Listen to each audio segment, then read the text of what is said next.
Welcome to Bellingham Voices. I'm Marie Marchand. Today's episode will focus on the Bellingham Energy Prize, and we have three guests, and our first is City Council President Pinky Vargas. Welcome to the show, Pinky. Thank you, Marie. I'm glad to be here. Before we delve into the Bellingham Energy Prize, I wanted the people viewing at home to get to know you a little bit. So you took your oath of office in January 2014. What compelled you to run for office in the first place? Thank you for asking. It's a combination of things, really. It's was partly to do the fact that it kind of felt like a natural evolution in regards to my progression in community service. I grew up in a big family, was always taking care of people, and then did a lot of volunteer work. And so it just kind of felt like the right thing to do. And also it was at a time where I really felt like there needed to be more women sitting at the table. And I thought, if I'm expecting that of other women, then maybe that's something I should expect of myself. So right place, right time, everything, and a lot of other women supporting me, and it was the right thing to do at the time. Mm-hmm. So what are the core values that guide your life and help you in making decisions? The two core things that I think of all the time are equality and opportunity. And really, that's something I'd like for everyone. I'd like everyone to have a chance to do whatever they want to do and try anything that they want to do, to be anybody they want to be. And so those are the things that often drive my decisions about helping other people. But it's not that easy when it comes to making decisions on city council, though. That's a little bit more complicated, and where you have to really weigh out what's the right thing for the city and what's the right thing for the citizens of the city. Mm-hmm. Must be very difficult. Yeah, some days. Yeah. You were voted by your colleagues to be the president of the city council. What are some things you want to accomplish in your presidency? In the big picture, this is a huge year for City Council, and we have a lot of things that we're doing with the County Council together that are going to affect our future for a long time. We have a 20-year comprehensive plan. We have to build a jail together. We are looking at our UGA. We're looking at our homeless. I mean, there are so many things in front of us right now that I want to make sure we have an opportunity to be the best that we can be and come up with solutions together. And so one of the things that I'm hoping to bring to being chair is collaboration and leadership through collaboration, and hope that we can all make some great decisions together and come through on the other side. Mm-hmm. So you talk about collaboration, and I see that as a strength of yours in your leadership. What kind of leadership style would you define for yourself that you have? Leadership style. Well, I guess in my leadership class, I've been called a transformational leader. Mm-hmm. And I believe that's applicable. But if I think of my own definition, I think that I'm eclectic, enthusiastic. So really, I think that my leadership style is just doing what I believe in and setting an example. And all the people that want to play along, we become a team and we go forth together. What's different about being president in terms of the workload that you have and how you participate in the council meetings? Ooh, that's a big question. So it's a lot different being president, actually. There are a number of things. There's a lot more things back of the house, not just being on the dais, but there are reviewing all our agendas.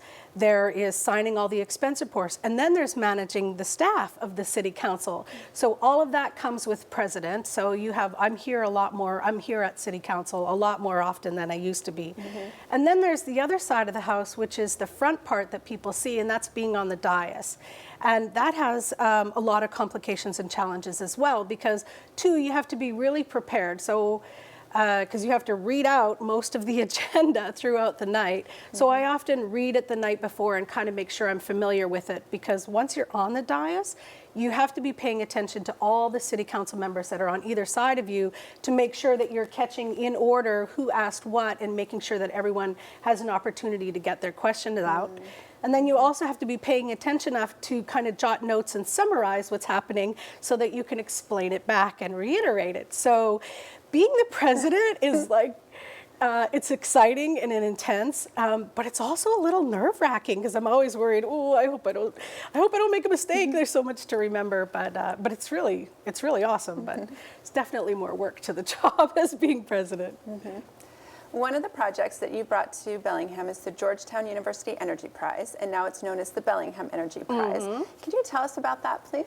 I can, and you know what? I'm thrilled to talk about this because 2 years ago, someone planted a seed and said, hey, wouldn't it be great if the city of Bellingham was involved in something called the Georgetown University Energy Prize? And I thought it was awesome and have been fully immersed ever since. So the Georgetown Prize, what it is it's a national competition, and it's been narrowed down to 50 cities, and Bellingham is one of those 50 cities. And the competition is to reduce the amount of energy in 3 areas. So in residential, so in our homes, in our schools, and then also in all our municipal buildings, so everything that belongs to the city. And that is across all 50 cities, they have to do this. And their energy is monitored through the utilities who provide the information about the usage and put into a dashboard. So the amount of usage that is saved in each city helps you qualify for your standing in those 50 cities. So that's part of it on how much the energy savings is. And then the next part of it is how much your community actually gets involved in those savings and what you do on the bigger picture in regards to renewable energy, saving, conservation, those kinds of things.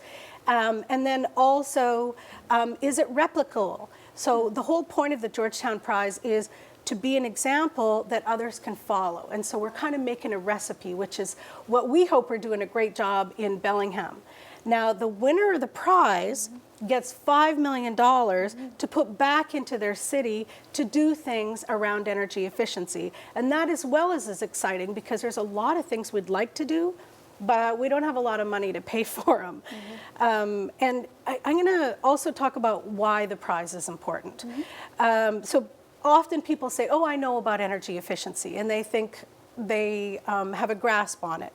However, energy efficiency isn't sexy, and conservation isn't something that people want to talk about so much, but it is really critical for us as a future for our nation. And there's a big separation today in our society. People are not relating to where their power comes from or where their food comes from. And that disconnect is causing us a lot of challenges. So what the Georgetown Prize does is it gives us an opportunity to have that conversation, to get people excited, to get people to do things together and bind together as a community and make something happen. So that's why I'm really compelled to do the prize.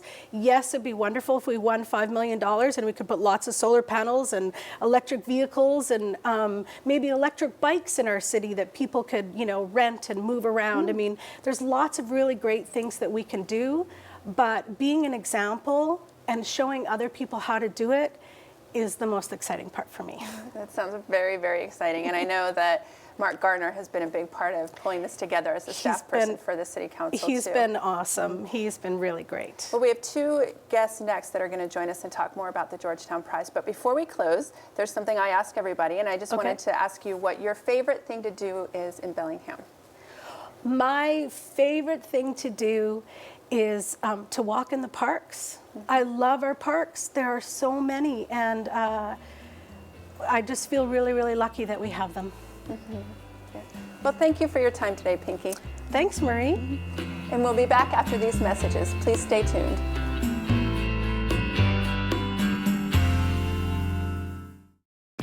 When every penny counts, burning only properly dried firewood makes the most sense.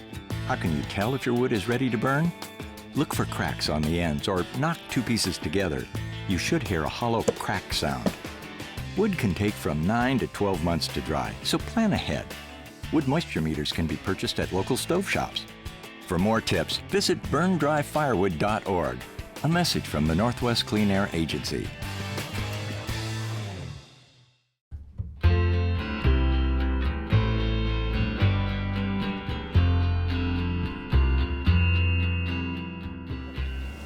Welcome back to Bellingham Voices. Our next two guests are Derek Long and Tom Webler. Derek is the Executive Director of the nonprofit Sustainable Connections, and Tom is Assistant Professor of Energy Policy at Western Washington University. Welcome to the show, gentlemen. Thank you. And Derek, let's go ahead and start with you. Sustainable Connections is well known not only locally, but also regionally and nationally for some different policy, energy policy campaigns that it's conducted. Can you give us a condensed version of its history, mission, and also your role? Because you were the founder, is that right? One of the founders, yeah. So Michelle and I arrived in the Bellingham area in 2001, and we had developed a sort of career in people, planet, profit business. So how do businesses operate, producing great bottom line results, but also environmental results and results that benefit people more? And so when we arrived in Bellingham, it seemed only natural to see what people were passionate about here and what they wanted to accomplish but weren't able to. And so we did our research in the community at large, as well as with lots and lots of business owners.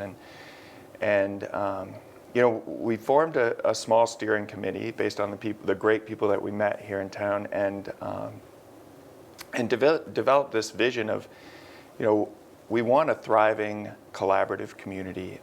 We want prosperous local businesses, and we want those businesses to contribute in a meaningful way to a healthy environment and the well-being of all the citizens here. And then we set about the work to try to realize that vision, develop programs and services and so on. And so a lot of that had to do with business owners are quite busy. So how do we provide them the know-how and the technical assistance to implement best practices in an easy way? So we built the staff and expertise over the years to help businesses make those changes in their business practices. We also do a lot of public education, because in the end, if the businesses don't have the support of their customers, they can't continue to make these changes that benefit us all. And then finally, how do government and business as institutions, how do they relate to one another? It's our feeling that we have a lot of shared goals about the health of the environment and strong economy and well-being of people here.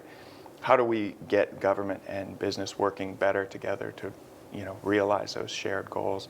So that's kind of the philosophy and some of the services in a general sense that we've developed. Mm-hmm. How many businesses are involved as supporters? Well, we have around 500 member businesses, but we work with about 2,000 businesses a year. And in the way that we work with them is everything from having them participate in communications programs that we have, having them come to technical workshops to learn how to do XYZ, sending our energy engineer out to do an assessment of their building and find cost-effective ways to save energy and cut pollution. So about 2,000 businesses a year are touched by the organization. Mm-hmm. And when you heard about the Bellingham Energy Prize, which was then the Georgetown University Energy Prize, right, it kind of seemed to fit in with your mission and your history and all of the work that you're currently doing? Yeah, so we have a number of programs that, as we saw the support from the business community grow, we've developed programs in certain areas, like there's critical mass in the food and farming industry, and so we can provide specialized services there as we grew. Same is true in green building and smart growth. And one area where we saw a lot of interest was in energy, and that really started back in 2006 and 2007 when we partnered with the City of Bellingham and Puget Sound Energy to promote green power. Mm-hmm. It's a simple idea. Just add as little as $4 to your bill at home or $20 to your bill at work, and PSE aggregates those dollars and goes out and buys green power. And they support green power producers in Washington, Oregon, and Idaho, including several green power producers right here in Whatcom County. That campaign ended up putting Bellingham on the map as #1 in the nation in the EPA's Green Power Community Challenge. And so getting a taste of leading the nation in energy is, that tastes great. Mm-hmm. And so we wanted more of that.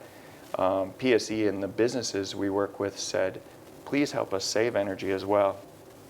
So we did a lot of research and built partnerships and funding to launch the Community Energy Challenge about 6 years ago. Right now, I mean, that program has now served over 2,000 households and 500 commercial buildings. And, you know, the idea of a national competition can be quite motivating. And so along comes the Georgetown University Energy Prize. And fortunately, lots of our partners in this community were paying attention, including Mark and others at the City of Bellingham, who said we should, you know, we said we could do well in this competition, and so that's started it out, and it's been really fun since Bellingham applied, made it to the top 50, you know, and a semifinalist, and now we're in this competition to try to win it. That's very exciting. So Tom, when you first arrived in Bellingham about 1.5 years ago from the East Coast, the Bellingham Energy Prize was the first project that you got involved in. And I was wondering what drew you to the project to make it that important for you to get involved right away? Yeah, I was fortunate just to walk in on this when it was just getting off the ground, and I thought, well, it's the perfect project for a professor of energy policy to be working on, especially since I want my work to be meaningful and applied in the community and not just theoretical work. And this was a great experiment, public experiment of how we can actually come together and try to save energy. So there's a lot of opportunity to innovate there. And Bellingham has, I figured it was a great way for me to get to know the community a little bit. And I realized right away it has quite a bit of dense social capital, a lot of groups, a lot of connections between people. And that leads to a lot of innovation and problem solving, effective problem solving. So it became really clear to me after my first meeting that Bellingham had a really good chance to do this. Yeah, I've been excited to be part of that since. Some of those other partners, Puget Sound Energy, Cascade Natural Gas, the Bellingham School District, and Western Washington University. Can you tell us how Western's partnering with the program? Sure. Well, I'm part of the Institute for Energy Studies at Western, so I should say a little bit about that first. And it started around the same time that you were saying the CEC started, around 2006 and 2007. Students had an interest in energy studies, mostly environmental science and chemistry students, and they were asking for their professors for classes on renewable energy, energy technologies, energy policies, and so forth. And Professor Andy Bunn in environmental science, who teaches climatology, he realized, wow, you know, climate change is the problem of our day. And energy, fossil fuel combustion of energy, is the major way that we contribute to climate change. So we need to change our energy systems. We need to completely reinvent how we use, generate, distribute energy in our economy. And so the Energy Institute developed around this call for student courses in this area. And we realized we needed more than just a couple courses here and there. We needed a coordinated curriculum. And so he and a couple other people worked hard to bring that together. And then when it came Western's time to go up before the legislature and ask for new faculty positions, the university decided to ask for energy faculty positions. So I was one of 6 people hired in 2014 as part of a new legislative practice. We have chemists, we have economists, we have engineers, we have environmental scientists, geologists, and policy represented. So our institute then, how are we connected with this? That's the natural place that we would connect to the Bellingham Energy Prize. And we funded an intern to work with the city. Our first intern helped Mark Gardner writing the plan and the proposal for the Bellingham Energy, or the Georgetown University Energy Prize at the time. We've changed the name to be more relevant to local people, and most of the other cities have done that too. So we have an intern who's engaged in all those activities, gets to know people, and helps coordinate some of these activities. We've got, there's a lot of other connections through energy. We have the Women in Energy Mentoring Network, which is a program set up just for our female students to help them develop skills and comfort moving into an industry that's traditionally been dominated by men. And so that connects actually many of the same women who are on the Bellingham Energy Prize from Cascade and Puget Sound and Western Solar and Sustainable Connections. They come together and meet with students. So that's two of the ways. And then, of course, I'm involved. I come to meetings and try to be a presence of the university. We've been working with Mark Gardner to talk about building an energy center downtown, a physical place which would allow us to connect all the multiple energy programs that are going on and hopefully bring the university, embed the university a little bit more downtown. So I think there's a lot of things going on. There's a lot of things that could be going on. Sounds like a lot of excitement. Do you know about the online energy center? Is that part of the Bellingham Energy Prize? Yeah, so I want to talk about the Energy Center and go back to the point about Western and its students being the inspiration for so much good change here. Back in 2006, the students voted to tax themselves to buy 100% green power at Western. That really inspired the Bellingham Community Challenge that ended up putting us #1 in the nation.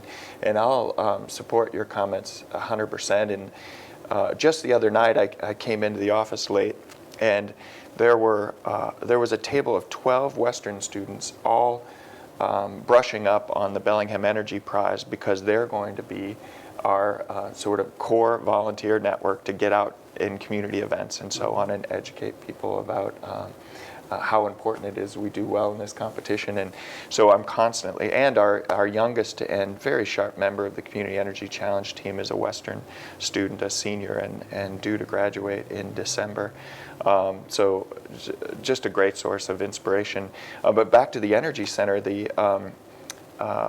one of the things that we've learned about energy over the years is that people really want to save, but they need it to be as simple as possible. And so our idea, after studying what we know to be true locally and what's worked in other places in the country, we decided we needed to create a one-stop shop for energy savings and renewable energy. And there's so many high-quality services available in the community. PSE's Home Print program, the Community Energy Challenge, even our local hardware stores do a great job promoting do-it-yourself projects that'll save energy. And so how do we bring all those resources into one place? And so we created BellinghamEnergyPrize.org as this one-stop shop. And there you can go into the Energy Center. And in the Energy Center, you can create an account.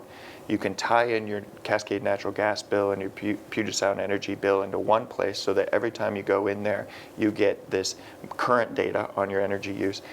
And tons and tons of tips on how simple do-it-yourself projects, what that's likely to do to impact your energy bill. You can compare your household to your efficient neighbors and compare yourself to an average home in your neighborhood. You can get links to how to investigate solar for your home. You can quickly get signed up for a home assessment through Home Print or the Community Energy Challenge. You can get data on what utility rebates are available for different measures. So the idea was bring it all to one place. We've had this Energy Center live for about 40 days now. We're signing up about 9 new households a day. So we're up to close to 400. Our goal by the end of this year is to have 3,000 accounts on the Energy Center. And it'll be just one small piece of our overall effort to win this national competition. What are our chances of winning? They're very good. We have it's a 2-year competition. Georgetown University has carefully taken utility data and set a baseline measure in 2013 and 14 for our community. And we're competing in 2015 and 16. We've got almost 1 year of the 2-year program data in. Bellingham's tied for 4th in the nation right now, and we've been climbing with every new data upload. And our goal is to finish in the top 10, because then Georgetown University takes a deeper dive into looking at what special is going on in each of these top 10 communities. Is it innovative? Is it replicable around the, because after all this work is to inspire other communities to replicate what works, you know. Is it sustainable? Is it likely to last beyond the end of the competition? You know, those sorts of things. And they're going to choose the $5 million national prize winner based on, in part, on how much we've actually saved, but mostly based on these other more qualitative measures. And I think that's where the strength of our community is going to shine more than ever. And it's very collaborative. The utilities are great, the university is great, the school district is a high performer and doing all the right things for this competition. And so I think we've got as good a shot as anyone to win the money. And what would be a closing remark from you, Tom, about why the prize is important? Why the prize is important? Well, climate change is the issue of our day, and if we don't transition our energy systems very rapidly, we're building a future that's not just unsustainable, but going to be quite painful and not the kind of place we want to live in. So we need to consciously reconstruct our energy system, and conservation is a key part of that as a stepping stone to restructuring the way we generate and use electricity, really. We have to switch to more electricity-based systems for transportation, heating and cooling, and as well as, of course, all of our appliances that we want to run. You know, Washington State has goals for how to get there, how much what greenhouse gases from different sectors we want to emit and see those reduced over time. Our goals are pretty modest right now. We're going to meet the 2020 goal, I think, pretty well. But by 2050, we're talking about cutting our emissions by 50% from where we are today. And that's, you know, 35 years, 34 years. Cutting 50% is pretty dramatic. You know, President Obama at Paris has committed the United States to cutting about 25% by 2025. So that's a pretty big drop in the next 9 years or so. And it's hard to see how we're going to get there just switching from coal to natural gas, although that's a big part of the Clean Power Plan. If that ever gets out of the Supreme Court and the EPA is allowed to move ahead with it, then we'll see some reductions at the national level. But it's going to take every community really coming together and finding its own solutions, because we're not sure we can always count on the federal government to solve these problems for us. So I think the prize is integral to both building a sense of awareness in the citizens that we need to do something. And there are real things we can do. We can take these actions now, and they'll make a difference. You know, they will definitely make a difference, especially if we, like Derek was saying, we develop systems that are can be translated or given to other communities and adopted by those. So I think that's the real hope, is that we're building something here in Bellingham that we're going to be able to help other cities adopt, and then we'll see a level of change in energy use that's quite significant across the country. And if people want to get involved, our viewers out there, they can go to the website that you mentioned. Can you repeat that, please? Yeah, it's BellinghamEnergyPrize.org. Okay, wonderful. And it has all the instructions about what we need them to do so that Bellingham can win the prize? Absolutely, it's Okay. easy. Wonderful. Well, thank you, gentlemen, for joining me today. And Thank you. thanks for joining us, and we'll look forward to seeing you at the next Bellingham Voices. Take care.